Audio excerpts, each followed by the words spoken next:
Hey there, and welcome to Crazy Pepper, the channel where drama sizzles and revenge burns hotter than ever. If you love jaw dropping twists, bold characters, and stories that keep you guessing till the end, you're in the right place. Subscribe and dive into gripping tales of betrayal, karma, and ultimate payback. Get ready for unforgettable moments and satisfying endings, only on Crazy Pepper. Hit that though, and let the drama begin. Jesse's funeral was supposed to be closure. Instead, it felt like the opening of something darker. I drove my pickup through the fog-choked streets of Millfield, Michigan, 3 days of oil rig grease still under my fingernails. The lake town looked smaller each time I came home, like it was shrinking in on itself. Jesse Hartwell had been my best friend since we were 12, and now he was dead at 36. Drowned in Lake Superior, they said. Jesse, who could swim before he could ride a bike.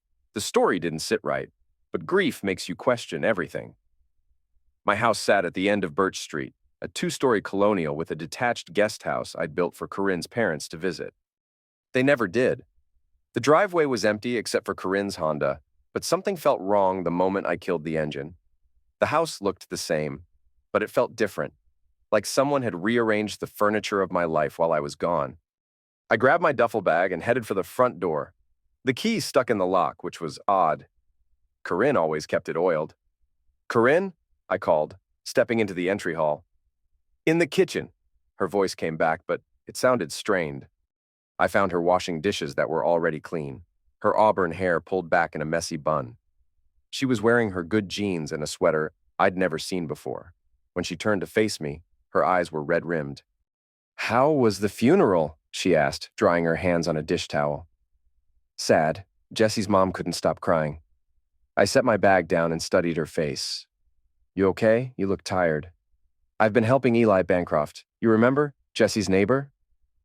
His wife died last month, and he's been struggling with the arrangements." I knew Eli. Architect, moved to town about 2 years ago with his wife Sarah. She'd been fighting cancer. I'd heard she passed while I was on the rig. "That's nice of you," I said, though something in her tone made my skin crawl. "He's been staying in the guest house, just temporarily. He couldn't bear being alone in that big house with all the memories." The words hit me like a cold wave. "You invited him to stay here without asking me? You were at the funeral. He needed help, and it's what neighbors do." Her voice had that edge it got when she was defending something indefensible.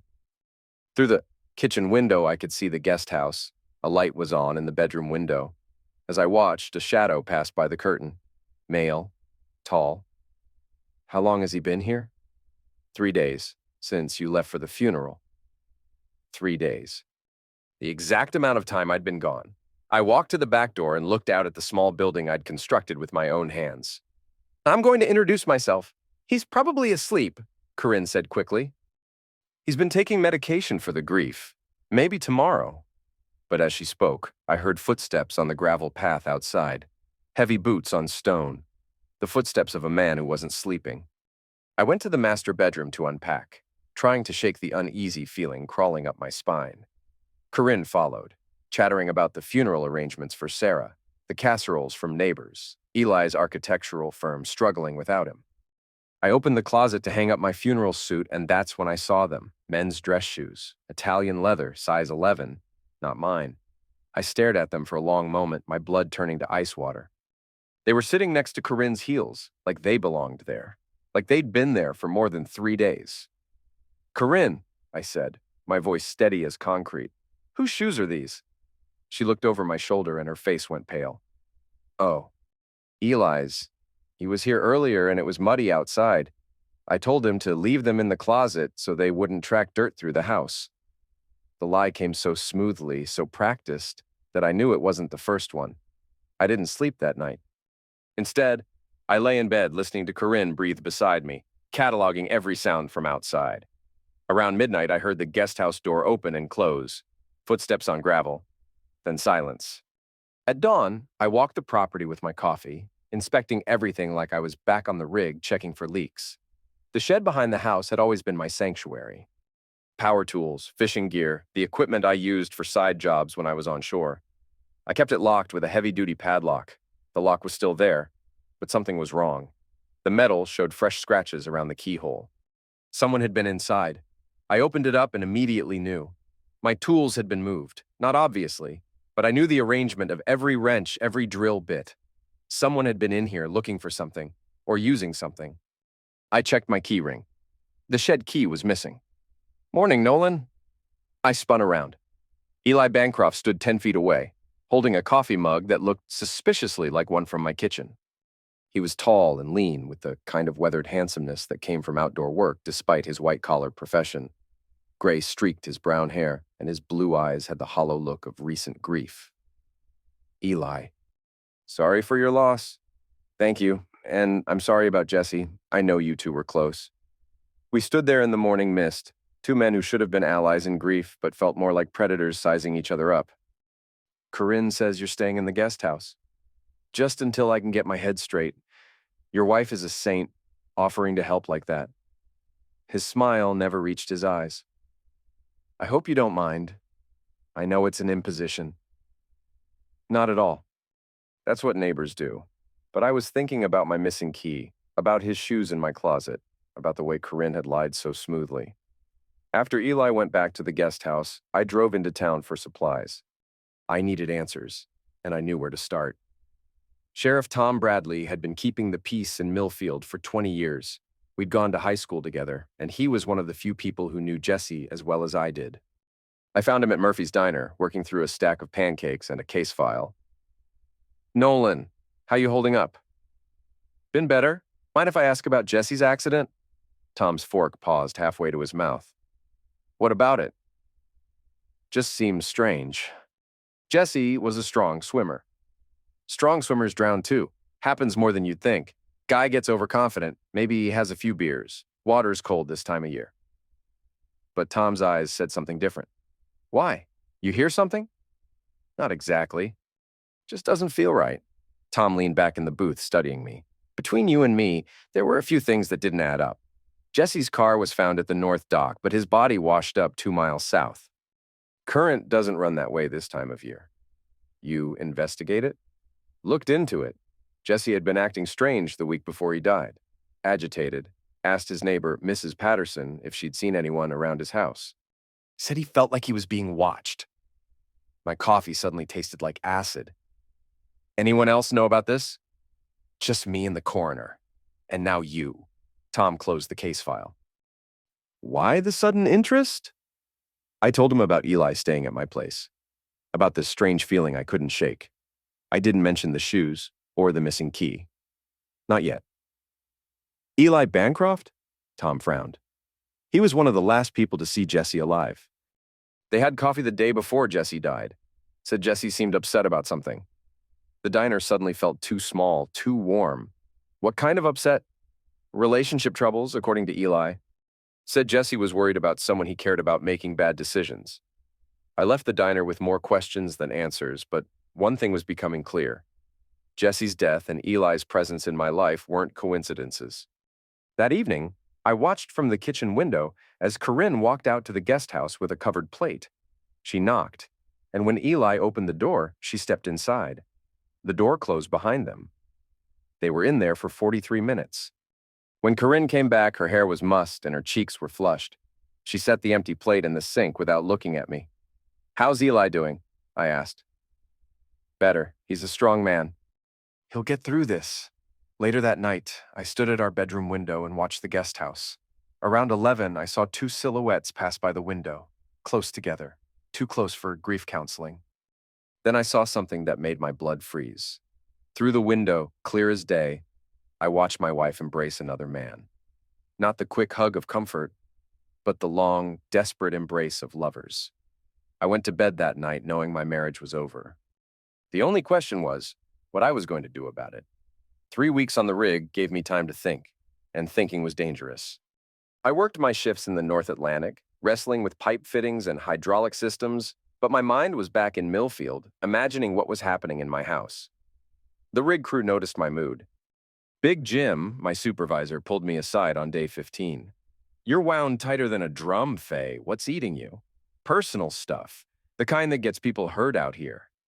You want to talk about it or you want to go home early?" I worked the full 3 weeks, but I made plans, detailed plans. When I finally drove back into Millfield, the guest house looked more settled. Like someone had been living there instead of just staying there. Eli's Subaru was parked next to it like it belonged. Corinne met me at the door with a smile that looked rehearsed. How was the trip? Long. Rough seas. I set my bag down and looked around. The house felt different again.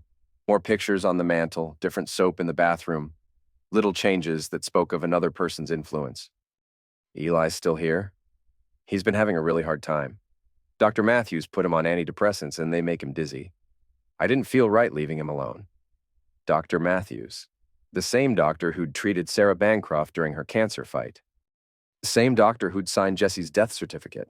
That's thoughtful, I said, but I was studying Corinne's face, looking for tells. Her left eye twitched when she lied. It had been twitching since I walked in the door.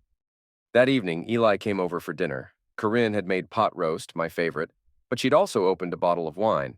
Corinne didn't drink wine. Nolan, I can't thank you enough for letting me stay, Eli said, cutting his meat with precise architectural movements. I know it's an imposition.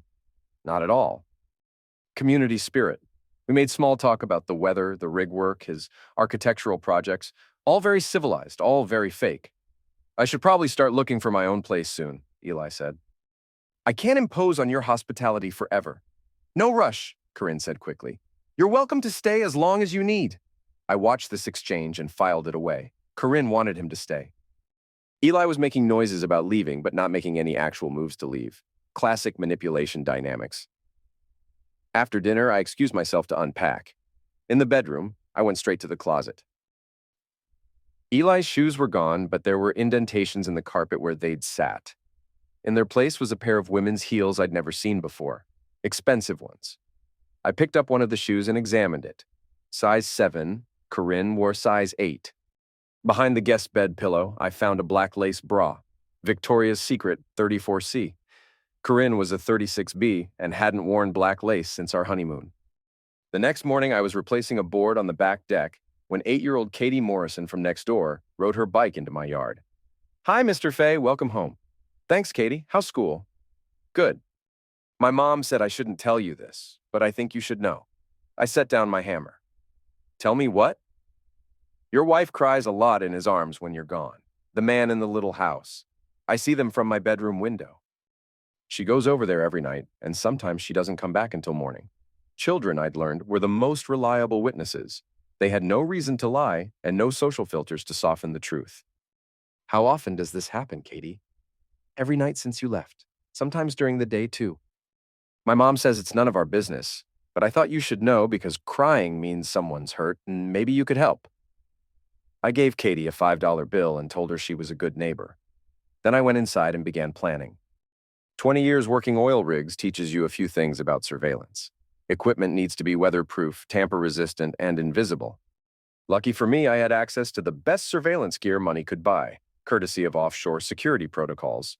I drove to Grand Rapids and spent $2,000 at an electronics store that catered to private investigators. Micro cameras that looked like electrical outlets. Audio devices smaller than hearing aid batteries. A Wi-Fi network scanner that could tap into any device connected to my home internet. Back home, I waited for the right moment.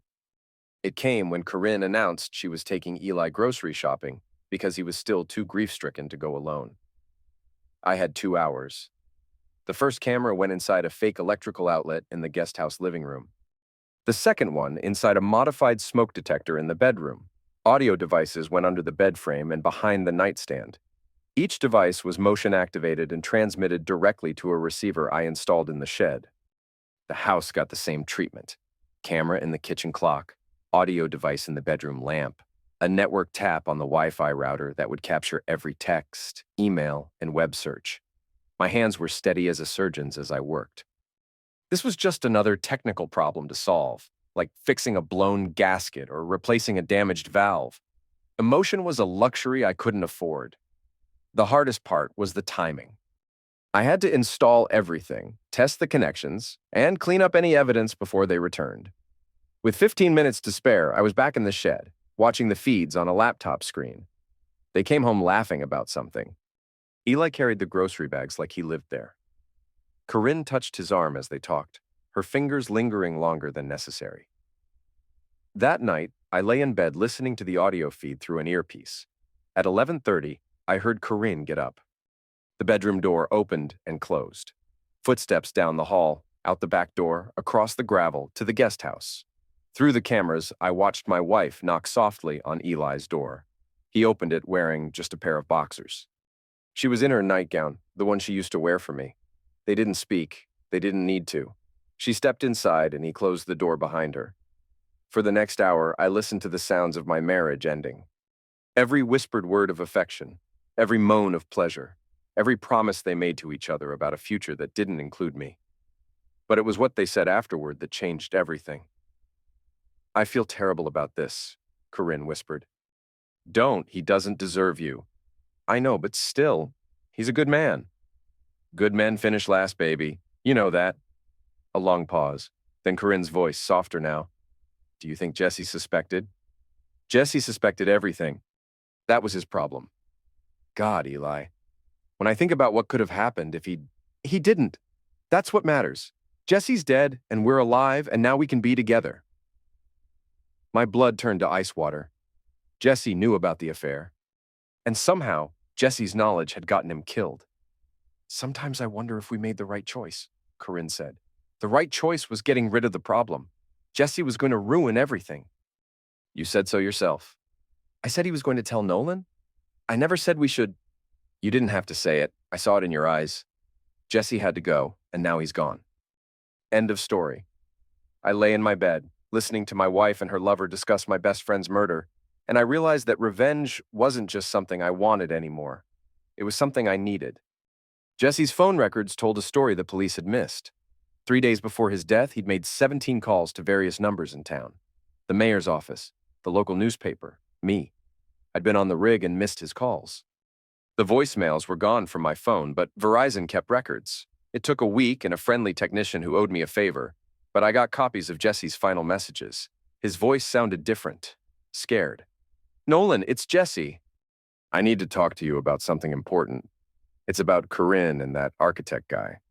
I've got proof of something that's going to blow up your world, but you need to hear it from me first. Call me back." The second message was more urgent.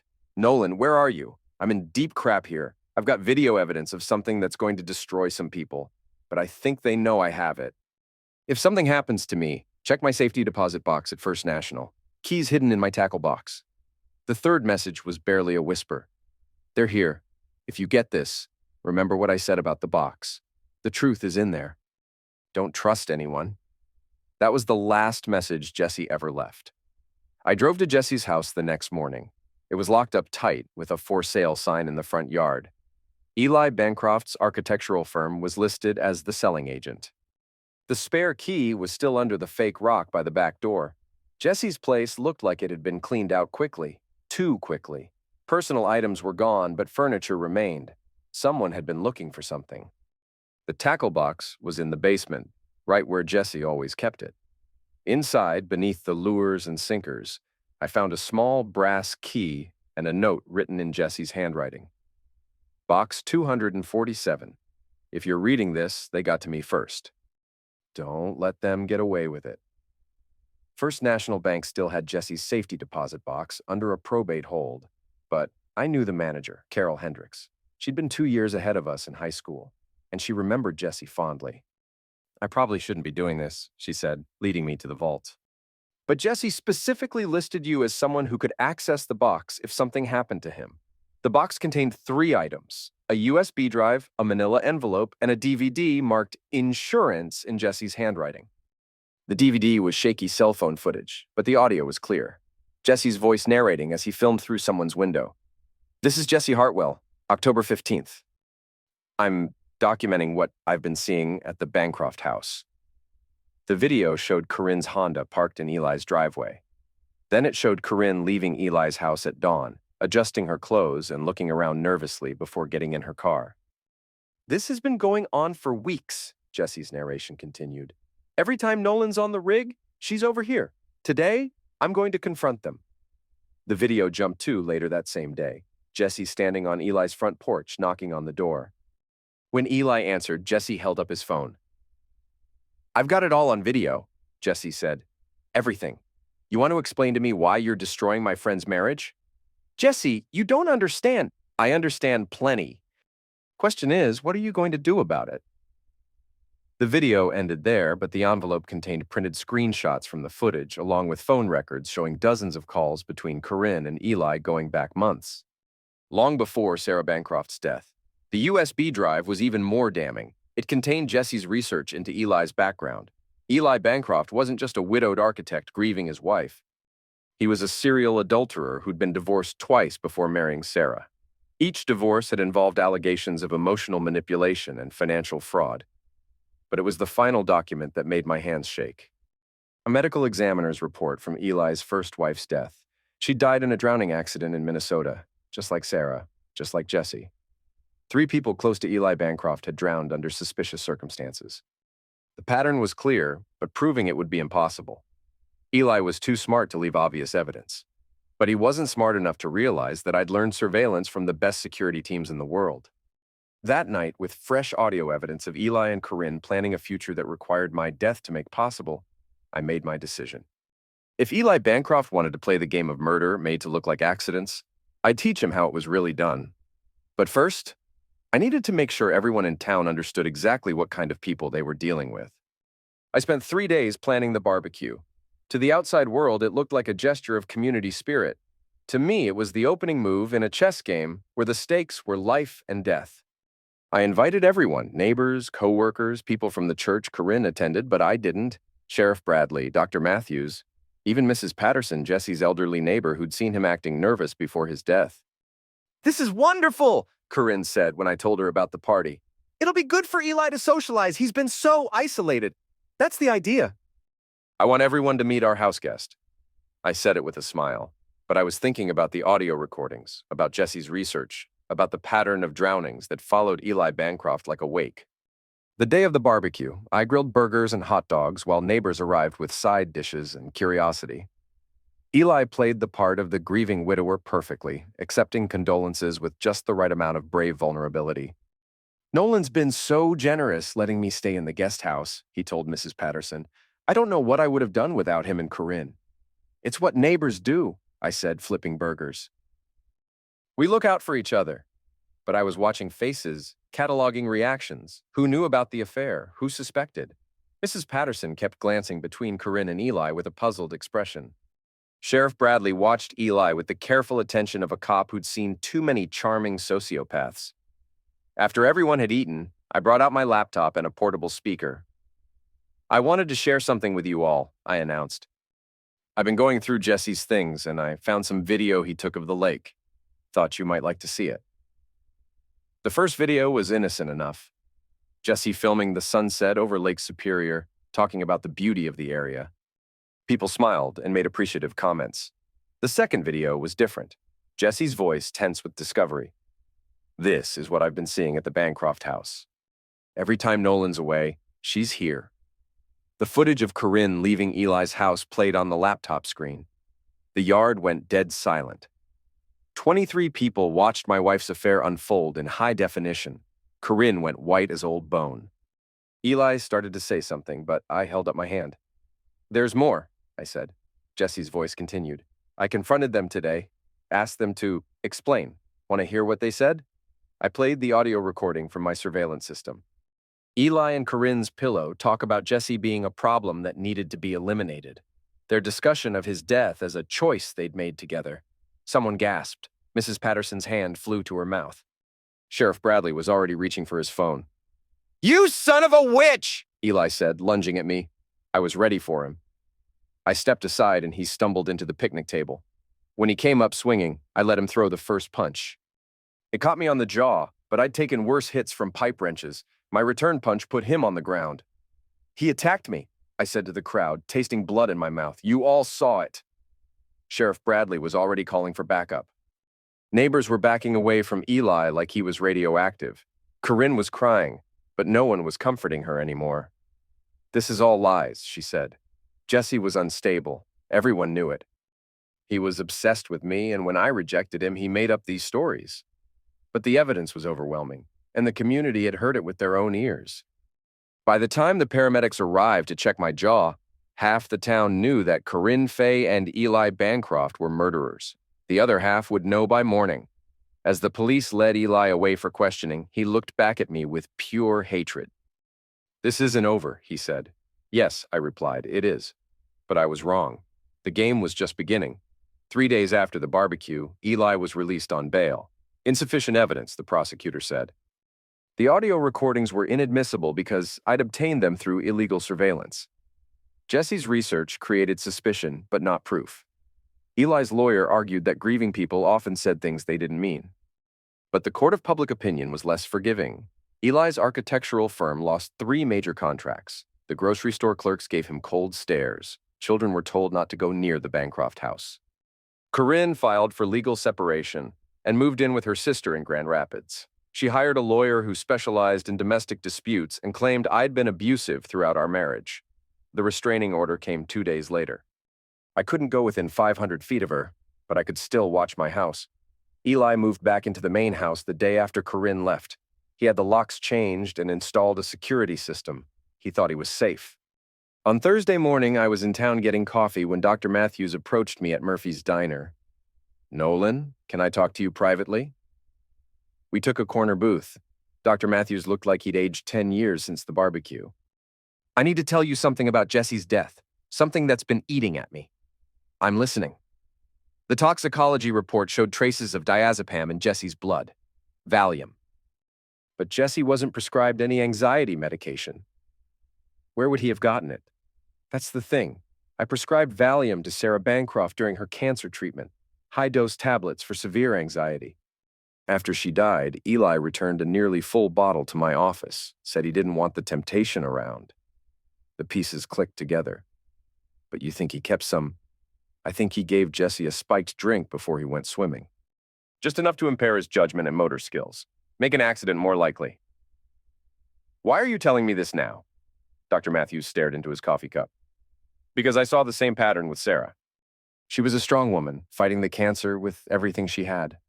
Then suddenly she became despondent, started talking about giving up. Eli said she was taking extra Valium for anxiety, but I never prescribed increased dosages. You think he was drugging his own wife? I think he was tired of playing nursemaid. Sarah's life insurance was substantial and her medical bills were eating into it. From a purely financial standpoint, her death was convenient. I left the diner with a new understanding of what I was dealing with. Eli Bancroft wasn't just an adulterer. He was a killer who specialized in making murders look like suicides and accidents. But if he wanted to play games with medication and staged accidents, I had some experience with both. That evening, I called Eli from a burner phone. "We need to talk," I said. "Meet me at the North Dock, midnight." "I'm not meeting you anywhere. You're crazy." Jesse's not the only one who made insurance recordings. I got video of you and Corinne that never made it to the barbecue. Video that shows exactly how you killed Jesse. You wanted to disappear. Meet me at the dock. He hung up, but I knew he'd come. Men like Eli couldn't resist the chance to clean up loose ends. I was waiting in the shadows when his Subaru pulled up to the dock. He got out slowly, looking around nervously. In his right hand, he carried something that gleamed in the moonlight. A wrench from my own shed. "Where's the video?" he called out. I stepped into the light. "Safe place, along with copies of Dr. Matthews' toxicology report and Sarah's medical records." "You don't have anything. You're fishing." "Am I?" "Tell me, Eli, how many wives have you buried? How many convenient accidents have followed you around?" He moved closer, the wrench held low but ready. "You're going to have an accident too. Grieving husband, driven mad by his wife's betrayal, drowns himself in the same lake where his best friend died. Very poetic. Except, I'm not Jesse, and I'm not alone." Sheriff Bradley stepped out of the shadows behind Eli, his service weapon drawn. "Drop the wrench, Eli." Eli spun around, startled. The wrench clattered to the dock. "This is entrapment," he said. "No," Bradley replied. "This is justice. We found Sarah's medical records in your house. The real ones, not the ones you showed the insurance company. Turns out she was getting better, not worse. Her oncologist was talking about remission." I watched Eli's face crumble as his perfectly planned life fell apart. Doctor. Matthews also had some interesting things to say about Jesse's toxicology report," Bradley continued. and about the Valium that went missing from his office. Eli looked at me with pure hatred. You think you've won? Corinne will never come back to you. She loves me. Corinne can make her own choices, I said, but she'll make them knowing what you really are.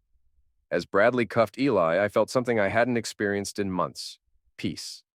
Not happiness, not satisfaction, but the simple peace that comes from balancing an equation that had been badly skewed. Jesse's death was finally going to be investigated properly. Eli would face trial for multiple murders. And I could start rebuilding a life that didn't revolve around revenge. But first, I had one more piece of business to finish. Corinne's sister lived in a duplex on the outskirts of Grand Rapids. I parked across the street and waited. The restraining order meant I couldn't approach her, but I could watch. And wait. At 3:47 p.m., Corinne emerged from the duplex wearing yoga pants and a Michigan State sweatshirt. She looked older, beaten down by the weight of public exposure.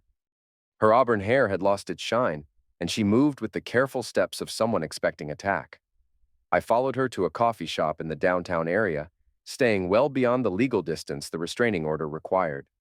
She sat alone at a corner table, staring at her phone with the intensity of someone refreshing news articles about her own scandal. That's when I made my move. Not to approach her, but to ensure she got the package I'd prepared. I'd hired a process server, a professional who specialized in delivering legal documents and other sensitive materials. For $200, he would deliver an envelope to Corinne Fay at exactly 4:15 p.m. in the Grind coffee shop. I watched from across the street as the server approached her table and handed her the manila envelope. She looked around nervously as if expecting me to materialize from thin air, then opened it with shaking hands. Inside was a single photograph and a letter. The photograph showed Corinne and Jesse together at the Millfield Summer Festival, 2 months before his death.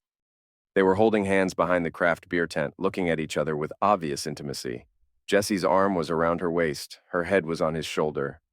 The photo had been taken by Katie Morrison, the 8-year-old neighbor who'd told me about Corinne's nighttime visits to the guest house. Katie had been playing with a disposable camera at the festival and had captured the moment without understanding its significance. The letter was brief. Corinne, Eli wasn't your first affair. Jesse wasn't your victim. He was your lover first, and Eli was the tool you used to eliminate him when he threatened to tell me the truth. Dr. Matthews found Jesse's deleted text messages on his phone. Messages to you begging you to leave me and run away with him.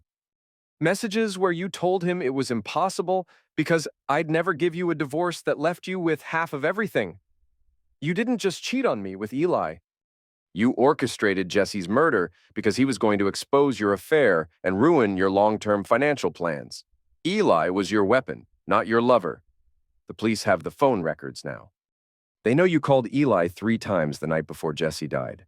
They know you told Jesse to meet you at the lake for a final goodbye before you ended the affair. You set him up to die. I loved you for 12 years. Jesse loved you for God knows how long. We both deserve better than being chess pieces in your game. You'll never see a dime of my money. You'll never set foot in my house again.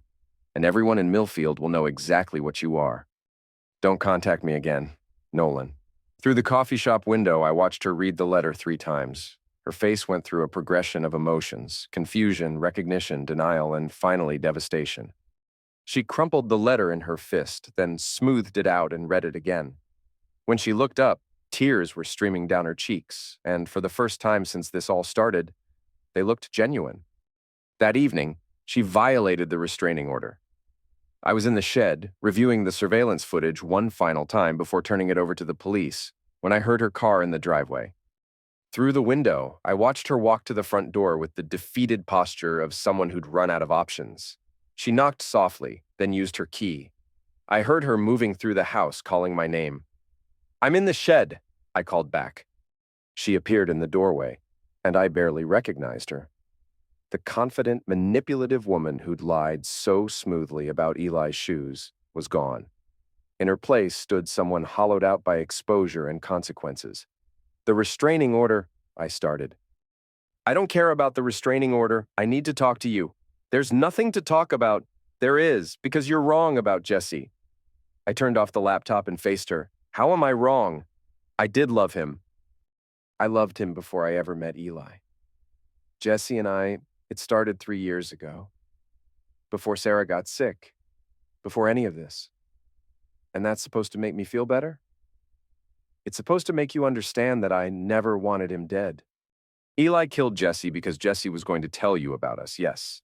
But I never asked him to. I never wanted that. I studied her face, looking for the lies. For once, I couldn't find any.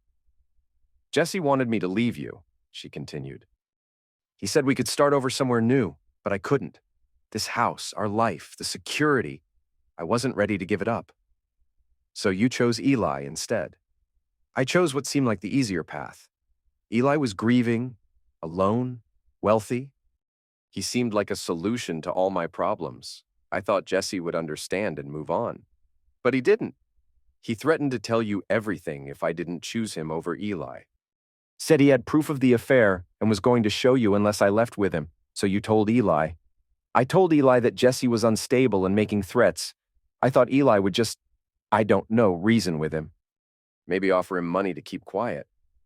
But Eli had a more permanent solution. Tears started flowing again. I never wanted Jesse dead, Nolan. You have to believe that. It doesn't matter what I believe. It matters what the police can prove. They can't prove I knew what Eli was planning. They can prove I had an affair, but not conspiracy to commit murder. She was right, and we both knew it. Corinne would face social exile and financial ruin, but she probably wouldn't face criminal charges. Eli had been careful to keep his murder plans to himself. What do you want from me, Corinne? Forgiveness, I guess. Or at least understanding. I looked at this woman I'd been married to for 12 years. This stranger who'd systematically destroyed everything I'd cared about and felt nothing but empty exhaustion. I can't give you either, I said. I can give you a divorce that leaves you with whatever the law requires and nothing more. I can give you the promise that I'll never speak to you again after this conversation. That's all I have left. She nodded, accepting the verdict. As she turned to leave, she stopped. For what it's worth, Nolan, you were a good husband. Better than I deserved. Yeah, I said. I was. After she left, I sat in the shed for a long time, thinking about the wreckage of 3 lives. Jesse dead because he'd loved the wrong woman.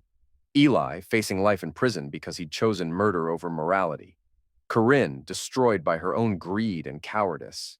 And me, alone in a house that no longer felt like home, wondering what came next. The memorial service for Jesse Hartwell was my idea. The first one had been private, family only, before anyone knew the truth about his death. This one would be public.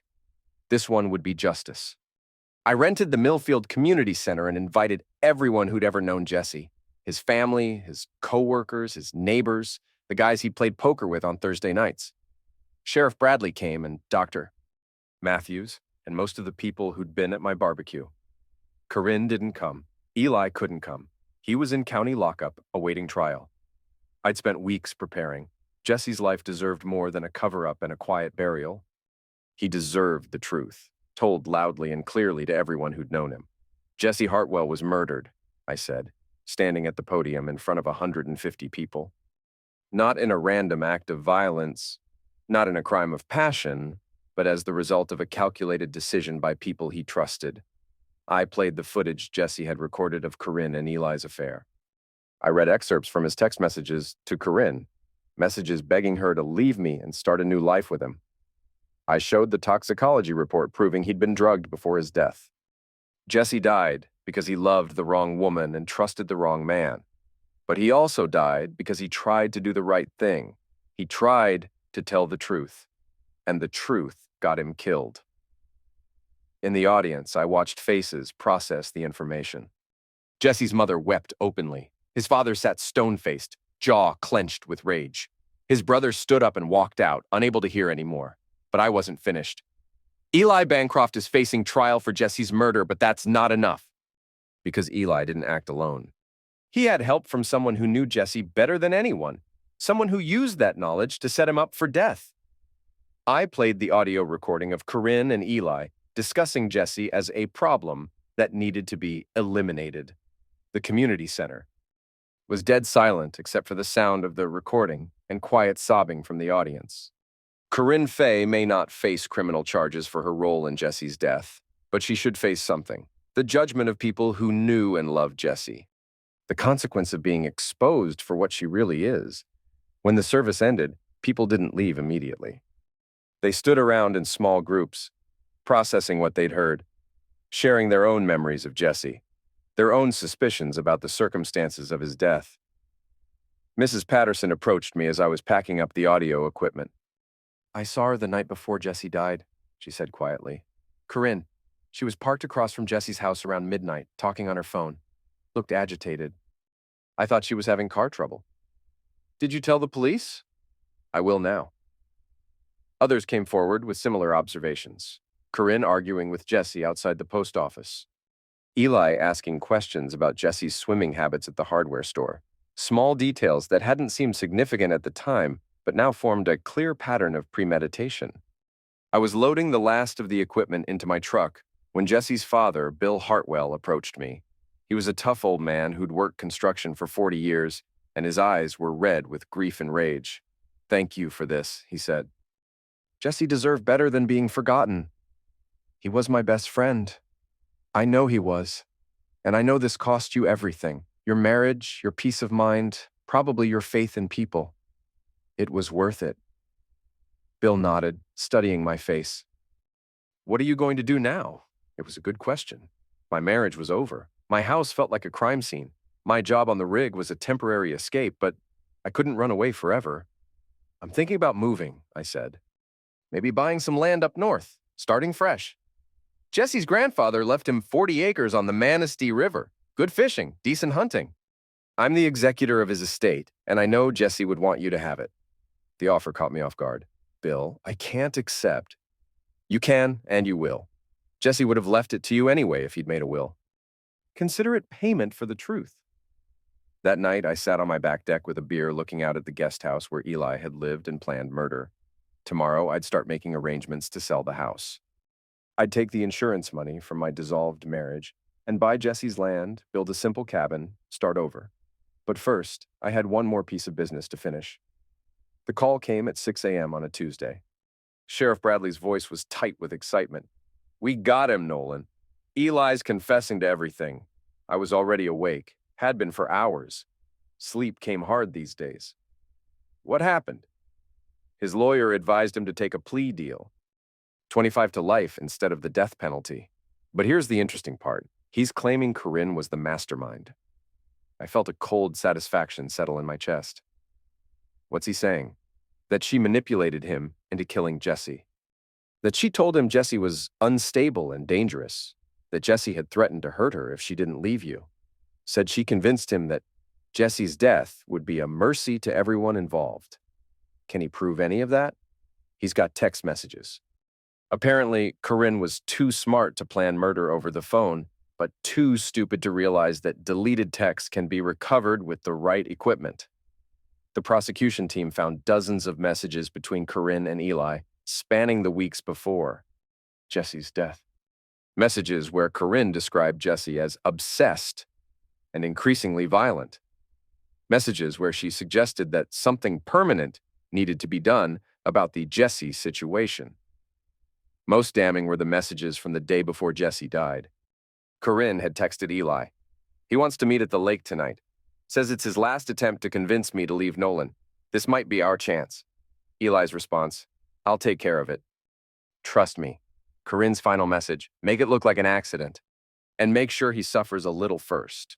The prosecution offered Corinne a deal. Testify against Eli in exchange for a reduced charge of conspiracy to commit manslaughter instead of first-degree murder. She took it, but the deal required her to allocute, to stand in court and admit exactly what she'd done.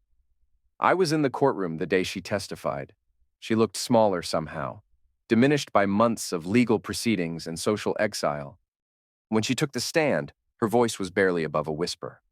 "I told Eli that Jesse was dangerous," she said, reading from a prepared statement. "I told him that Jesse had threatened to hurt me if I didn't leave my husband. I knew that Eli was unstable from his wife's death, and I knew that he might take drastic action based on what I told him." "Did you intend for Mr. Bancroft to eliminate Jesse Hartwell?" the prosecutor asked. A long pause. "I intended for the problem to go away. I didn't care how that happened." Did you send Mr. Bancroft text messages encouraging him to take permanent action against Mr. Hartwell? Yes. Did you tell Mr. Bancroft to make it look like an accident and to make sure he suffers? Another pause. Yes. When she stepped down from the witness stand, she looked directly at me for the first time in months. I saw no remorse in her eyes, only resentment. She was sorry she'd been caught, not sorry for what she'd done. The judge sentenced her to 12 years in prison. Eli got life without parole. After the sentencing, I walked out of the courthouse into bright October sunlight and felt something I hadn't experienced since this whole nightmare began. Closure. That evening, I returned to my house one last time. The moving truck would come tomorrow, and the new owners would take possession next week. I walked through the empty rooms, remembering the life I'd built here, the trust I'd invested, the love I'd wasted. In the master bedroom, I stood looking out the window at the guest house. Someone else would live there soon, probably unaware of the planning and betrayal that had taken place within its walls. I had one last task to complete. From my jacket pocket, I pulled out a framed photograph. It had been taken at Jesse's wedding 5 years ago. Me, Jesse, and Corinne, arms around each other's shoulders, smiling like we believed we'd be friends forever. I took out a pair of scissors and carefully cut Corinne out of the picture. Her image went into the trash. The remaining photo, just me and Jesse, went into my shirt pocket. That was how I wanted to remember us.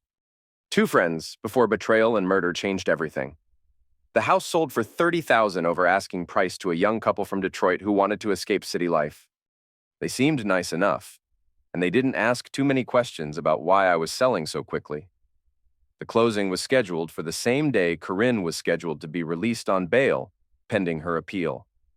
I timed it that way on purpose. I was loading the last of my belongings into my truck when her Honda pulled into the driveway. She got out slowly, looking around at the house like she was seeing it for the first time. Or the last time. "You sold it," she said. "I told you I would. I thought maybe you'd change your mind. This was our home. This was the place where you planned my best friend's murder. I couldn't sleep here anymore." She walked to the front door and tried her key. It didn't work. I'd had the locks changed months ago. The new owners would get fresh keys at closing. "I need to get some things," she said. "Your stuff is in storage. Unit 47 at U Store It on Highway 9. You've got a year to claim it before they auction it off." "Nolan, please. Can we talk about this like adults?" I stopped loading boxes and looked at her. Really looked at her. The woman who'd shared my bed for 12 years, who'd promised to love me in sickness and health, who'd systematically destroyed everything I'd cared about. "Adults don't murder their friends," I said. "Adults don't manipulate grieving widowers into committing crimes. Adults don't lie under oath and then ask for forgiveness when they get caught." I was desperate. Jesse was going to ruin everything. Jesse was going to tell the truth. "That's not the same thing. You don't understand what it's like to be trapped in a life that's slowly suffocating you." "You were gone 3 weeks out of every month, leaving me alone in this house with nothing but my thoughts and my regrets.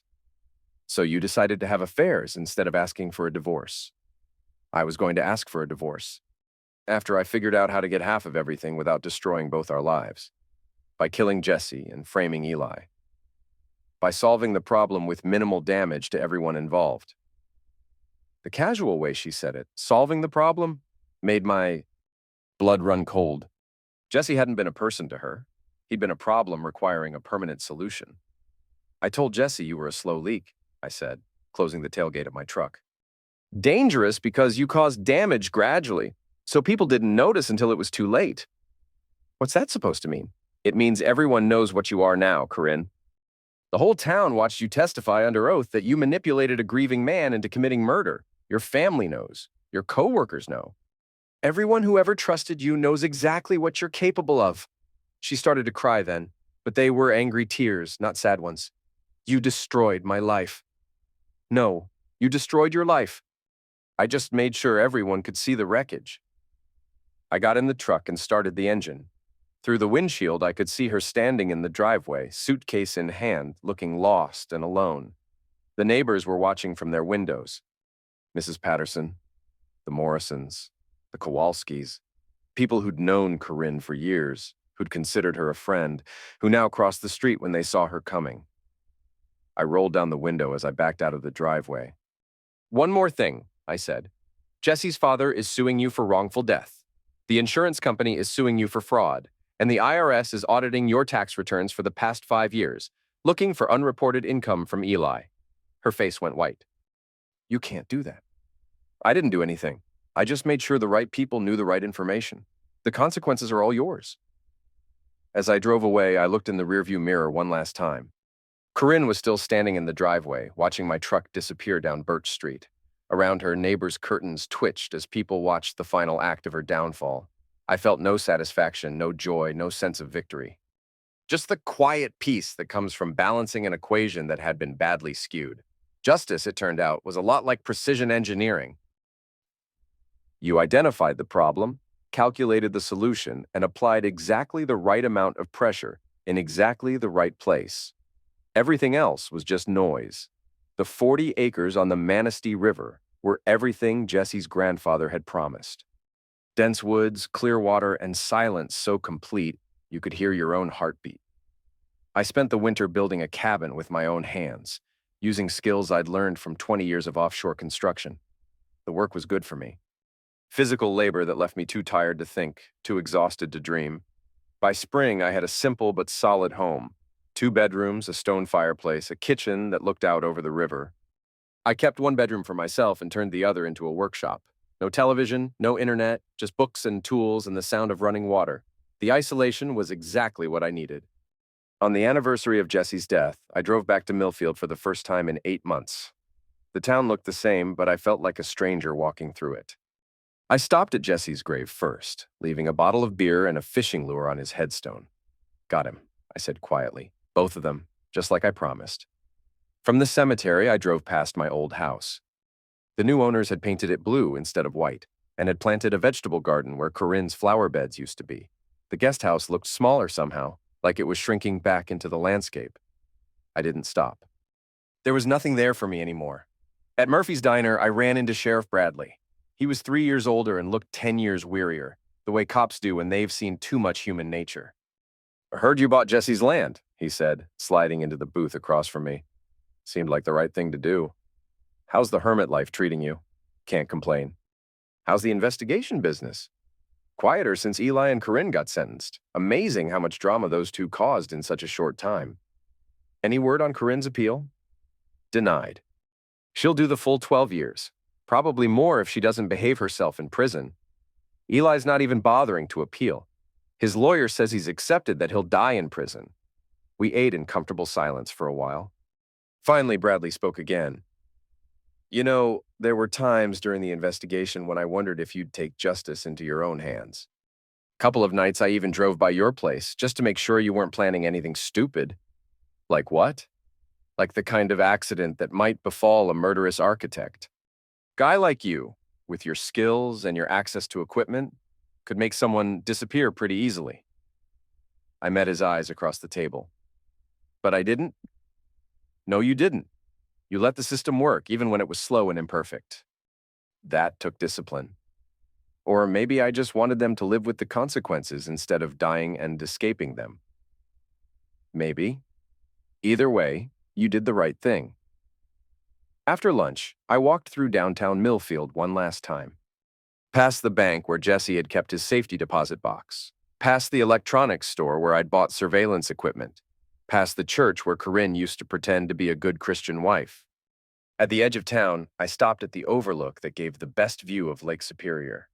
The water was calm that day, reflecting the sky like a mirror.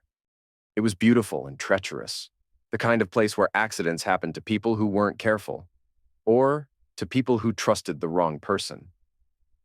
I pulled out the photograph I'd salvaged from the wreckage of my old life. Me and Jesse, arms around each other's shoulders, both of us young enough to believe that friendship and loyalty meant something. In the picture, there was a blank space where Corinne had been. The empty spot looked natural now, like it had always been meant for just the two of us. I put the photo back in my wallet and drove home to the river, to the cabin I'd built with my own hands, to the silence that had become my sanctuary. Behind me, the town of Millfield grew smaller in my rearview mirror until it disappeared entirely, swallowed by the Michigan woods like it had never existed at all. Some stories end with redemption. Some end with forgiveness. Some end with new beginnings and second chances. This one ended with justice, pure and simple. Cold as lake water, sharp as a blade, final as a closed door. It was enough.